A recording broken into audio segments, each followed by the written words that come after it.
wabarakatuh. Alhamdulillahirabbil alamin wassalatu wassalamu ala asyrafil anbiya wal mursalin sayyidina Muhammadin wa ala alihi wa sahbihi ajmain. Wala haula wala quwwata illa billahil azim. Subhanaka la ilma lana illa ma 'allamtana innaka antal alimul hakim. Rabbi shrah li sadri wa yassir li amri wahlul 'uqdatam min lisani yafqahu qawli. Ma ba'du.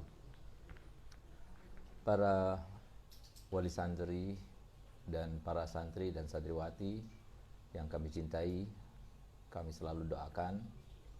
Itu pula semua para pemirsa baik Dalwa TV maupun semua medsos yang terkait dengan kami, yang kami cintai, kami muliakan, dan selalu kami doakan semoga kita semuanya termasuk yang diinginkan oleh Allah SWT untuk mendapatkan taufik dan hidayahnya, dan semoga kita semuanya termasuk yang berada di dalam naungan rahmatnya, sehingga kita semuanya termasuk yang berada di dalam curahan nikmatnya, curahan maunahnya, curahan ainahnya, sehingga kita semua termasuk yang mendapatkan kemuliaan baik di dunia maupun di akhirat nanti. Amin ya rabbal alamin.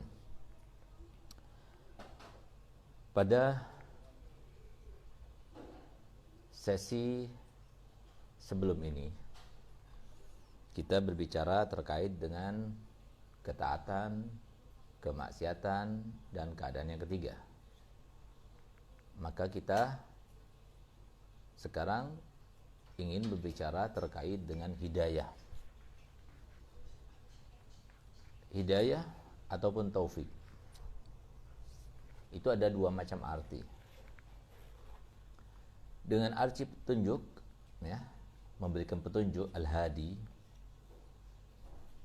dan memberikan sebuah pemaparan yang membenarkan atau meluaskan suatu wawasan, ya, maka itu adalah bisa disematkan, disifatkan, diberikan sifat itu kepada siapapun juga, baik itu kepada Nabi Muhammad huwal hadi, atau juga kepada guru kita huwal hadi, kepada seseorang yang memberikan petunjuk jalan kita kemana yang kita inginkan, itu juga huwal hadi. Akan tapi kalau hidayah yang berarti pemberi petunjuk kebaikan, pemberi petunjuk sebuah ketaatan, pemberi petunjuk hidayah taufik untuk meningkatkan keimanan dan ketakwaan, itu hanyalah milik Allah, dan tidak ada seorang pun yang memilikinya kecuali Allah Subhanahu wa taala. Bahkan Nabi kita Muhammad SAW juga tidak memilikinya. Oleh karena itu, maka hidayah inilah satu-satunya yang membedakan antara kita dengan orang kafir atau non muslim, antara kita dengan ahli maksiat, antara kita dengan mereka yang meremehkan sebuah kemaksiatan, antara kita dengan mereka yang berakhlak tidak baik, antara kita dengan mereka yang tidak mengindahkan sebuah ibadah, antara kita dengan mereka yang tidak mengindahkan sebuah perintah, antara kita dengan mereka yang tidak melihat sebuah kemaksiatan itu bermadarat baik di dunia maupun di akhirat. Sehingga mereka tidak ada suatu furqan yang ada di dalam hati mereka. Tidak ada yang membedakan antara kebaikan yang harus dia lakukan dan dia terapkan dalam kehidupan ini, dan antara kebatilan atau keburukan yang harusnya dia jauhi. Tidak tampak pada dirinya kebagusan, kebaikan dari sebuah ibadah maupun sebuah ketaatan. Tidak tampak baginya, ya, sebuah motivasi di dalam dirinya untuk berantusias di dalam sebuah kebaikan dan menjauh sejauh-jauhnya di dalam sebuah kebatilan dan keburukan. Sehingga mereka melihat misalnya Agama Islam itu adalah agama yang sangat mengerikan, menakutkan, agamanya teroris dan lain sebagainya. Nah, itu yang mereka pandang. Karena apa? Jangan salahkan mereka dengan luasnya wawasan mereka, atau dengan sedikitnya wawasan mereka, dengan luasnya harta mereka, atau minimnya harta mereka, dengan luasnya kekuatan mereka, atau minimnya kekuatan mereka. Tidak, bukan karena itu semuanya, bukan. Karena mereka itu termasuk daripada orang-orang yang berkulit merah, atau berkulit hitam, atau berkulit sawo matang, ataupun karena dia itu lahir di antara keluarga yang begini, yang begitu. Tidak bisa disalahkan itu semuanya. Hidayah itu tidak pernah mengenal dengan ras. Hidayah itu tidak pernah mengenal dengan warna kulit. Hidayah itu tidak pernah melihat kepada dari status sosial yang bagaimana, atau dari keluarga yang bagaimana. Itu hidayah. Hidayah adalah yahdillahu may yasha. May yahdillah fala mudhillalah wa may yudlil fala hadiyalah. Barang siapa yang diberikan hidayah oleh Allah Ta'ala, maka tidak ada satu orang pun yang bisa menyesatkan.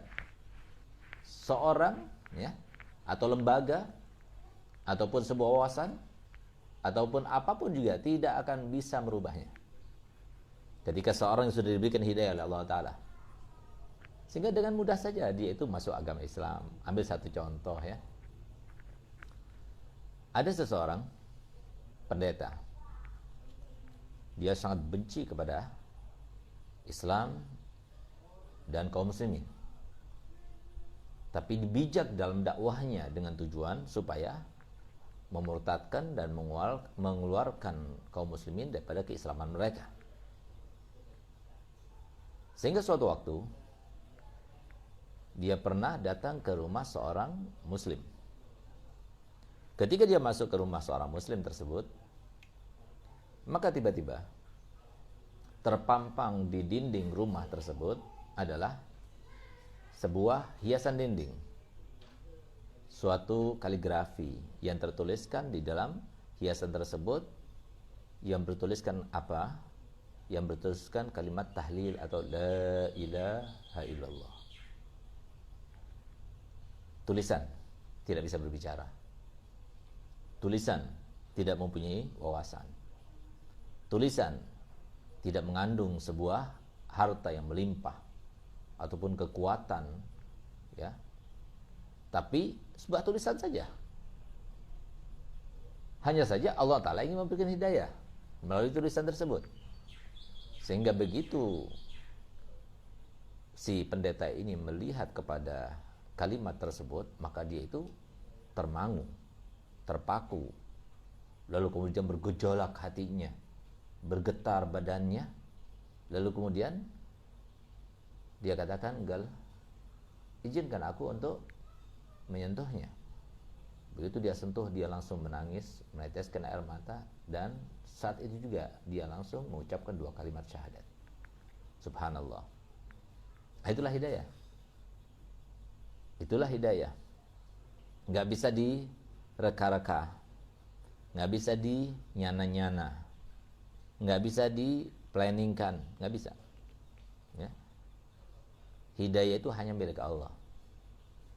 Kita menasihati, bisa. Kita memaksa, juga bisa. Kita menekan, bisa. Kita mengancam, juga bisa. Tapi memberikan petunjuk hidayah, tidak bisa. Hanya Allah. Oleh karenanya coba lihat bagaimana hebatnya Al-Quran dan Islam serta kaum muslimin, di mana dalam Al-Quran tersebutkan la ikraha fid din, qad tabayyana rusydu minal ghayy. Tidak ada paksaan dalam agama, nggak ada. Yang masuk Islam silakan masuk Islam, yang tidak mau masuk Islam silahkan. Kita tidak pernah memaksa. Nggak boleh kita memaksa, ya. Bahkan yang namanya peperangan yang dilakukan, yang dikatakan yang sangat menakutkan, mereka-mereka yang jauh daripada hidayah, yang belum mendapatkan hidayah, bahwasanya karena itulah Islam kemudian disematkan kepadanya, disifatkan kepadanya sebagai agama teroris dan sebagainya. Dan itu yang bisa mereka lakukan untuk mengerem supaya tidak cepat penyebaran dan perluasan Islam dan kaum muslimin di dunia ini. Sehingga apa? Maksud dan tujuan utama daripada pembukaan negara itu bukan memaksakan kehendak. Akan tapi tujuan utama itu adalah karena itu adalah perintah Allah. Sementara kita tidak ada paksaan bahwasanya yang ditawan daripada mereka harus masuk Islam, tidak. Bahkan kita kasih pilihan dengan beberapa pilihan, di antaranya kalau masuk Islam dilepaskan, ya. Kalau dia tidak mau masuk Islam, maka boleh bagi imam kita untuk menukarnya dengan tawanan atau menukarnya dengan tebusan, ya.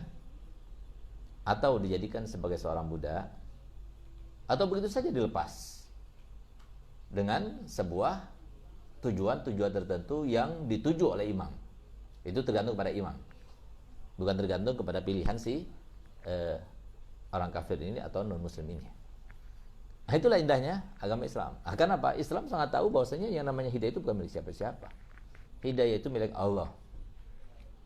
Bahkan anehnya, tidak ada seorang guru pun, tidak ada seorang alim pun, tidak ada seorang dai pun, bahkan tidak ada seorang tua pun, kecuali berharap, kecuali menginginkan, kecuali berkehendak kepada muridnya yang didakwahinya, yang disayanginya, ya, mereka itu untuk menjadi orang yang baik dan di dalam naungan kebaikan. Itu adalah keinginan dan harapan, cita-cita daripada setiap orang yang mempunyai kerjaan seperti guru, dai, dan lain sebagainya. Bahkan bagi Nabi kita Muhammad SAW sendiri. Oleh karenanya cukup, ya, sebagai bukti yang sangat nyata dan fakta. Dikatakan nyata dan fakta karena kalau sudah terkait dengan Al-Quran, tidak ada yang lebih faktual daripada Al-Quran. Ya, semua yang ada dalam Al-Quran akan tersirat di dalamnya sebuah firman Allah SWT yang berbunyi walan tajida li sunnatillahi tabdila. Tidak akan ada yang bisa merubah sistemnya Allah, tidak ada. Ini sistem yang berlaku. Justru Al-Quran yang menegur Nabi kita Muhammad SAW, di mana Allah Ta'ala firman dalam Al-Quran, innaka la tahdi man ahbabta walakinallaha yahdi man yasha. Sesungguhnya wahai Muhammad, engkau tidak akan bisa memberikan hidayah siapa yang kau inginkan, siapa yang kau kehendaki. Hanyalah Allah yang berkehendak, hanyalah Allah yang berkeinginan. Kalau Allah berkeinginan orang itu didapat hidayah, maka hidayah itu akan didapatkan. Tapi kalau Allah tidak berkehendak, maka tidak akan terdapatkan. Bagaimanapun usahanya, bagaimanapun upayanya, bagaimanapun luasnya wawasannya, bagaimanapun kekuatannya, pengaruhnya, harta bendanya, dan lain sebagainya, ya, bahkan yang terkait dengan cinta pun tidak akan bisa mengalahkan, tidak akan bisa merubah. Nah, itu hidayah. Nah, sehingga hidayah itu adalah salah satu daripada anugerah Allah yang paling besar. Sehingga pantas kalau Allah Ta'ala mendapatkan sifat dengan Ar-Rahman, Ar-Rahim. Karena dia itu memberikan nikmat-nikmat anugerah yang tampak besar maupun yang tampak atau yang tidak tampak besar atau yang kecil-kecil gitu. Yang begitu banyak melimpah yang tidak mungkin kita itu bisa menghitungnya daripada anugerah-anugerah Allah Ta'ala. Oleh karena itu, terkait dengan hidayah, ya, ada beberapa hal yang harus kita cermati dan kita amati, kita evaluasi di dalam diri kita sebagai seorang pendai, ya, sebagai seorang pemberi petunjuk, sebagai seorang yang menasehati, sebagai orang tua yang menginginkan anak-anaknya menjadi orang baik dan sebagainya, ya. Bahwasanya nasihat itu adalah sebuah media, ya. Diskusi adalah sebuah media, tulisan adalah sebuah media, berkerumun, berkumpul, arisan, dan lain sebagainya itu juga sebuah media. Perlombaan, sebuah media. Media untuk kita mendapatkan sebuah petunjuk atau memberikan kepada orang lain sebuah petunjuk. Ya, karena itu terkait dengan sebuah wawasan. Wawasan itu bisa menjadi sebagai media untuk kita itu berbagi petunjuk atau membagikan petunjuk bahkan. Akan tetapi Kita harus tahu, harus paham, ya, bahwa hidayah itu tidak terkait dengan itu semua. Tadi sudah kita contohkan ya, bahwasanya bagaimana Allah Ta'ala memberikan hidayah seseorang hanya karena tulisan. Ada yang lebih aneh, di mana baru-baru ini ada sebuah penelitian yang dibuat, ya, dan itu termasuk yang dirahasiakan karena itu akan mengungkap kebenaran Islam dan kaum muslimin, di mana ada 2 orang bayi yang diisolasi, tidak boleh berkumpul dengan siapapun juga, untuk diketahui dan dipelajari ketika dia itu besar nanti berbahasa dengan bahasa apa, dan kemudian mempunyai keyakinan seperti apa. Sementara sebelumnya tidak pernah diberikan wawasan apapun, tidak terkait dengan bahasa, tidak terkait dengan keyakinan, tidak terkait dengan status sosial, tapi diisolasi begitu rupa. Tapi sekiranya mereka itu sama sekali terisolir daripada manusia yang ada di sekitarnya, untuk bisa diketahui selanjutnya apa wawasan yang akan didapatkan setelah itu. Subhanallah, tahu-taunya ini 2 bayi itu ngomong-ngomong, ya, subhanallah, itu langsung tahu sendiri, dia paham antara 2 bayi itu berbicara, tapi mereka itu kurang paham apa yang dibicarakan, dengan bahasa apa yang mereka itu berbicara. Subhanallah, ternyata ucapan yang mereka ucapkan itu dengan berbahasa Arab. Itu satu. Dan ternyata mereka itu berkeyakinan bahwasanya Allah Ta'ala itu adalah zat yang Maha Esa. Tidak ada Tuhan selain Allah Ta'ala yang patut untuk disembah. Dan itu ketika mereka itu berumur menjelang 7 atau 8 tahun. Sehingga mereka mengucapkan Allah, Allah. Tidak ada yang pernah mengajari kepada mereka berdua, ya. Tidak pernah ada suara yang masuk kepada mereka berdua. Tidak ada suatu wawasan pun yang pernah menyentuh kepada mereka berdua. Tapi subhanallah, bagaimana Allah memberikan sebuah mukjizatnya. Allah tampakkan kebesaran dan keagungannya dengan cara 2 bayi itu yang paling didengungkan, yang paling sering disebutkan itu adalah kalimat Allah. Ada lagi yang aneh, dan sekarang sudah waktunya semacam itu, ya, karena kata Nabi SAW, nanti di akhir zaman Allah Ta'ala itu akan menguatkan agama ini bukan dengan kaum musliminnya, tapi justru dengan orang-orang yang fajir, orang yang fasik, dan orang-orang daripada mereka sendiri. Ini sekarang zamannya. Kita lihat bagaimana perkembangan Islam dan kaum muslimin di dunia sangatlah pesat, bahkan sampai beratus-ratus persen perkembangannya itu. Dan itu bukan karena ulamanya, bukan karena da'inya, bahkan bukan karena kaum musliminnya, tapi karena mereka itu merasa penasaran dan merasa ingin tahu, kenapa sih Islam begitu dibenci, Islam begitu diprovokasi, Islam begitu diintimidasi, sehingga dia itu ingin tahu kenapa, apa yang salah di dalam Islam dan kaum muslimin ini. Mereka pelajari, mereka baca Al-Quran dan terjemahnya dan sebagainya. Subhanallah, mereka yang membacanya, mereka yang menelusurinya itu adalah orang-orang yang bersifatkan dengan intelektual yang sesungguhnya, seorang doktor, profesor dan sebagainya. Subhanallah, banyak di antara mereka tambah menyelam, tambah membaca Al-Quran sesuai dengan firman Allah Ta'ala. Al-Quran itu adalah hudan, sebuah petunjuk bagi mereka yang mencari petunjuk. Sehingga semua sumber keilmuan yang ada di dunia ini, semuanya itu kembali dan berputar-putar di dalam Al-Quran. Semua penelitian yang ada sekarang yang dibuat, ternyata kalau kita melihat dan mengacu kepada Al-Quran, ternyata itu adalah sebuah ketinggalan yang dari dulu sudah. Jadi artinya semenjak Al-Quran itu diturunkan kepada Nabi Muhammad SAW 1440 sekian tahun yang lalu, itu ternyata sudah ada pembahasan itu yang baru sekarang dibahas. Sehingga sebetulnya yang paling canggih itu ya milik kaum muslimin. Apa itu? Al-Quran. Karena Al-Quran sudah membahas segala sesuatu yang mereka bahas selama ini, yang belum ada upaya pembahasan semacam itu kecuali pada abad ini. Tapi subhanallah, ternyata abad-abad yang sebelumnya itu sudah ada disebutkan dalam Al-Quran. Nah, ini satu contoh. Itu yang pertama yang harus kita yakini, ya.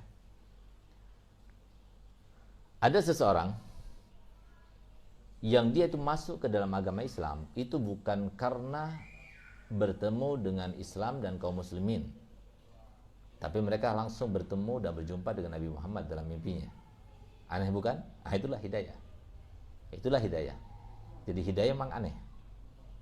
Hidayah memang menakjubkan. Hidayah memang mudah. Tapi hidayah juga sangat sulit untuk dijangkau. Hidayah adalah sesuatu yang bisa kita katakan ajaib. Kadang-kadang kita melihat, oh ini nggak mungkin dia terdapat hidayah. Subhanallah, mudah sekali dia dapat hidayah. Dan terkadang kita mengatakan, oh ini mudah sekali untuk diberikan hidayah. Ternyata dia itu adalah seseorang yang sangat-sangat sukar dan sulit untuk menerima. Nah, ini salah satu contoh. Oleh karena itu, maka kita lihat ada seorang misionaris di Afrika sana, yang dia itu berdakwah untuk memurtadkan Islam dan kaum muslimin di sana itu selama 40 tahun namanya. Tapi cuma dapat hanya sekian orang, ratus orang. Sementara Nabi kita Muhammad SAW berdakwah di Mekah 10 tahun, di Madinah 13 tahun, dalam waktu relatif sangat singkat cuma 23 tahun, maka zamannya Nabi, sahabat Nabi yang sudah masuk Islam ketika berhaji bersama Nabi itu sudah 120.000 lebih. Terus bertambah dan bertambah sampai kemudian sekarang ini 1,5 miliar atau 2 miliar. Sehingga dia itu merasa heran, apa yang salah di dalam dakwahnya, sehingga begitu mudahnya Nabi kita Muhammad SAW mendapatkan pengaruh yang begitu luar biasa, sementara dia sudah mencengkramkan diri dengan segala hal yang dia ketahui, dengan segala hal yang diberikan kepadanya, dari pengaruh, dari harta benda, dari siasat dan sebagainya. Tapi subhanallah itu semuanya tidak menjaring atau menyampaikan sesuatu yang menjadi keinginannya selama ini. Subhanallah, ternyata karena dia penasaran siapa Nabi Muhammad, dia baca biografinya dari satu buku ke buku yang lainnya, terus sampai kemudian suatu waktu ketika dia tidur, maka dia itu bermimpi dikejar-kejar oleh kaum muslimin, dikejar-kejar. Akhirnya dia itu bertemu dengan seorang laki-laki yang tampan. Pergi ke sana supaya kamu selamat daripada amukan mereka. Yang ditunjuk itu adalah musola. Dia masuk ke musola itu. Begitu dia masuk ke musola itu, maka selamatlah dengan petunjuk daripada seorang yang tampan, yang wajahnya putih bersih dengan berbalut pakaian yang serba putih. Subhanallah, pada saat itu dia bertanya kepadanya, siapa engkau yang telah menyelamatkanku sehingga aku selamat daripada amukan kaum muslimin itu? Maka dijawab oleh pendeta itu, aku adalah nabinya kaum muslimin itu, Muhammad. Kaget dia. Katanya, alangkah senangnya aku berjumpa dengan Anda. Saya termasuk yang salut dengan Anda, karena Anda berdakwah selama 23 tahun, tapi bisa menghasilkan sekian besar pengaruh di dunia. Sampai sekarang ini menjadi menjadi agama dengan pemeluk terbanyak, ya, setelah Nasrani di dunia ini. Maka kemudian apa rahasianya? Maka kemudian Nabi SAW memberikan rahasia 3 hal. Apa itu? Yang pertama, bertakwalah kepada Allah dan hadapilah segala keburukan itu dengan kebaikan, maka niscaya keburukan itu akan terhapuskan dengan kebaikan itu. Kemudian yang ketiga, berakhlaklah kepada semua orang dengan akhlak yang mulia. Kemudian dia saat itu juga karena terenyuh, terpaku, terbawa dan dapat hidayah daripada Allah Ta'ala, maka dia langsung menyodorkan tangannya dan masuk Islam. Di dalam mimpinya dia masuk Islam langsung kepada Nabi Muhammad SAW. Ajaib kan? Aneh kan? Itulah hidayah yang selalu kita minta-minta untuk anak-anak kita, ya, untuk keluarga kita, untuk anak santri kita, anak didik kita, ya. Nah, ternyata itu adalah sesuatu hal yang sifatnya itu ajaib, ya. Karena apa? Ajaib yang tidak bisa ditelusuri. Ya, kalau ajaib yang lainnya itu bisa ditelusuri, tapi ajaib yang terkait dengan hidayah tidak bisa ditelusuri. Karena nggak ada sebab-sebab itu yang tertentu, itu nggak ada. Jadi misalnya apa? Kalau perut kita itu berbunyi-bunyi, ya, nah itu berarti pertanda bahwa perut kita apa? Lapar. Nah, itu kan sebabnya ketahuan. Sehingga kemudian adalah sebuah kaidah yang berbunyi, idza urifas sabab batolal ajab. Kalau sesuatu yang diherankan itu kemudian diketahui apa sebabnya, maka bukan sesuatu yang mengherankan lagi. Sehingga sesuatu itu bukan ajaib lagi sudah. Karena apa? Sudah ketahuan. Nah, ini hidayah sampai kapanpun nggak bakal ketahuan. Tetap ajaib gitu. Nah, disitulah yang kedua yang harus kita ketahui terkait dengan hidayah. Kita ketika kita berdakwah, kita ketika menasihati, kita ketika berharap dan berangan-angan serta bercita-cita, maka hendaknya posisi daripada nasihat kita, wawasan yang kita berikan, ya, apapun usaha dan upaya kita kepada orang tersebut, itu cuma setingkat angan-angan dan harapan saja. Enggak, jangan lebih. Faham? Kenapa? Karena Allah Ta'ala sudah menegaskan dalam Al-Quran. Di dalam surat Sabbihisma, yaitu innama anta muzakkir, halataka al-ghashiyah, innama anta muzakkir lasta alaihim bimusaitir. Engkau saja wahai Sayyidina Muhammad, ya, adalah seorang yang memberikan peringatan saja, memberikan ancaman saja, memberikan kabar gembira saja, memberikan kabar yang mengkhawatirkan atau menggembirakan dan sebaliknya saja. Tidak lebih dari itu. Itu Nabi Muhammad, apalagi kita gitu. Jadi harus tahu diri, di mana kita memposisikan diri. Jadi jangan sampai kita itu mengatakan bahwasanya ketika kita berdakwah, ketika kita berbicara, ketika kita itu berdiskusi dalam sebuah seminar dan sebagainya, dengan berkatku dia itu akan mendapatkan hidayah. Jangan. Karena posisi kita itu cuma sebagai setingkat harapan dan angan-angan. Tidak lebih. Tapi yang memberikan hidayah itu adalah Allah Ta'ala. Kalau sudah Allah berikan hidayah, sudah menancap dalam hatinya, maka tidak mungkin ada seorang pun yang bisa menyesatkannya. May yahdillah fala mudhillalah wa may yudlil fala hadiyalah. Siapa yang dikehendaki Allah Ta'ala dengan hidayah dan petunjuknya, tidak akan ada satu orang pun, enggak orang tua, enggak wali, enggak nabi, bahkan enggak malaikat yang bisa merubahnya, enggak ada yang bisa. Tapi begitu pula sebaliknya. Ketika seseorang sudah dikehendaki Allah Ta'ala dengan kesesatan, maka Allah tidak akan memberikan petunjuk baginya, sehingga siapapun yang menasihatinya tidak akan ada yang bisa mengeluarkannya daripada kesesatan tersebut. Nah, maka dari itu, terkait dengan hal yang kedua ini adalah jangan terlalu sedih, ya, karena harapan kita tidak terlaksana, angan-angan kita tidak terlaksana, karena kebanyakan harapan dan angan-angan tidak terlaksana. Tadi kan sudah kita katakan bahwasanya hidayah itu kita posisikan dan kita tingkatkan hanya dalam tingkatan harapan dan angan-angan saja. Jangan lebih. Kalau lebih kita sakit, ya? Karena itulah kenyataan yang ada. Nah, jadi itu yang kedua yang harus kita pahami. Yang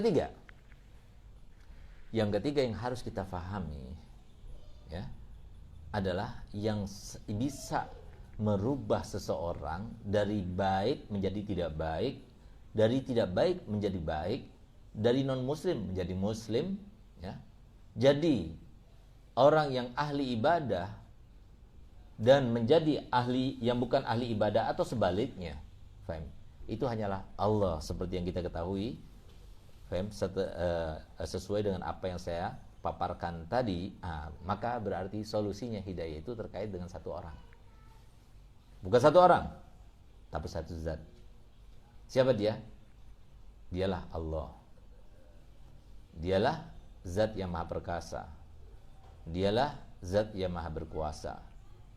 Dialah zat yang maha bagus.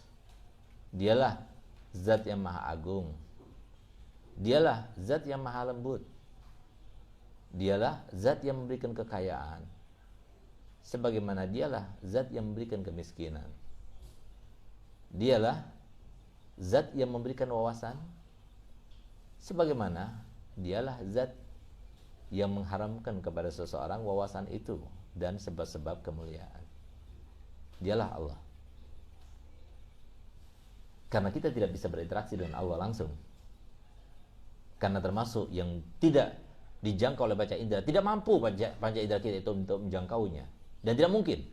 Hanya bagi Nabi kita Muhammad SAW yang mampu menjangkaunya, karena kekuatan yang Allah ciptakan di dalam diri Nabi kita yang mulia, Nabi Muhammad SAW. Selain Nabi Muhammad tidak mungkin. Tapi nanti di akhirat, dengan rahmatnya Allah, kemuliaan Allah, maka kita semuanya akan diberikan kesempatan untuk melihat, memandang wajahnya. Dan ternyata memandang wajah Allah adalah kenikmatan yang tidak terhingga, kenikmatan yang tidak ada duanya. Kenikmatan di atas kenikmatan semua adalah memandang wajahnya Allah SWT. Nggak ada yang lebih daripada itu. Oleh karenanya kata Nabi kita Muhammad SAW, dan semoga dengan menceritakannya kita termasuk penghuninya ya.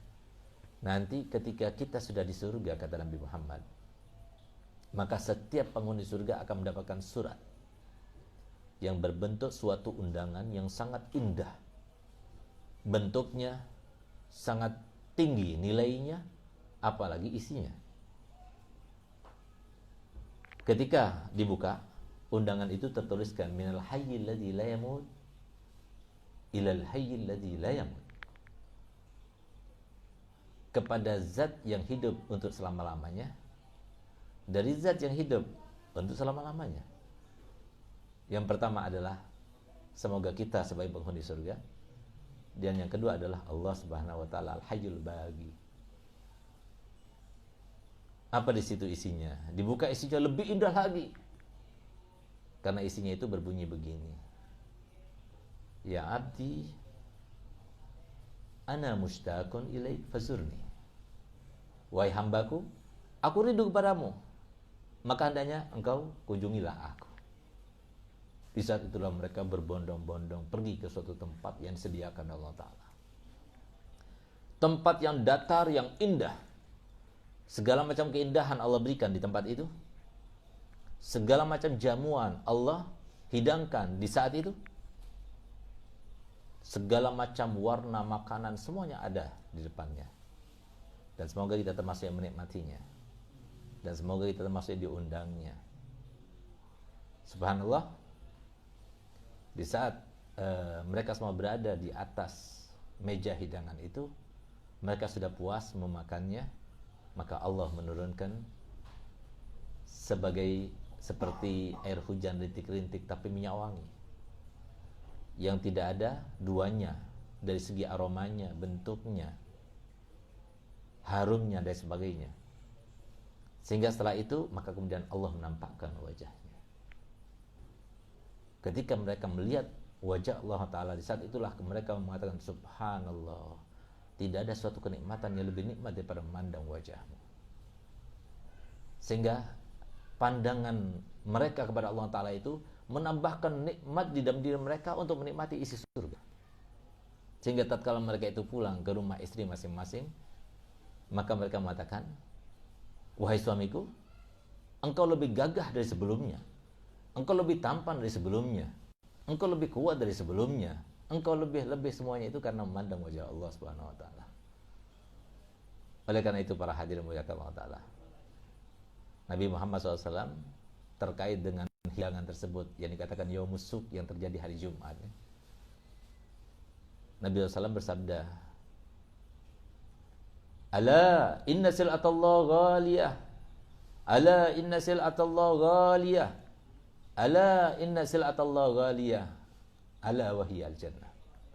Ketahuilah bahwasanya barang yang dijanjikan Allah Ta'ala itu mahal harganya, mahal. Kalian harus sabar melaksanakan taat. Sabar. Kenapa? Barang yang dijanjikan Allah Ta'ala mahal harganya. Kalian harus sabar melaksanakan sholat tahajud. Sabar. Kenapa? Janji Allah Ta'ala terkait dengan barang kalian itu mahal harganya. Ketika kalian marah, tahan.